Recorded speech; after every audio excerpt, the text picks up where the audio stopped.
Hey everybody, this is a quick video in case you have a Makita DMR115 job site radio and you need to do a hard reset to the factory default settings on it.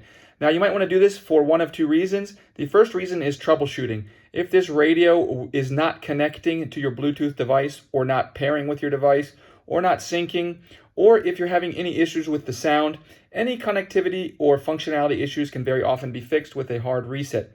The other reason you might want to do this is if you just want to set this up on a new device, repair it with a new telephone, and just have it forget everything and go back to the original settings when it came out of the box, we can do this. It's really quite simple to do.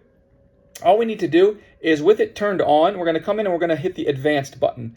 And then once we get to the advanced button, we're going to come down to the dial and we're going to turn the dial until we get to the factory reset option, and we are going to confirm it. Then we will get a yes/no option. We'll need to turn the dial to select yes, and then we will confirm that, and the device will restart to its factory default settings.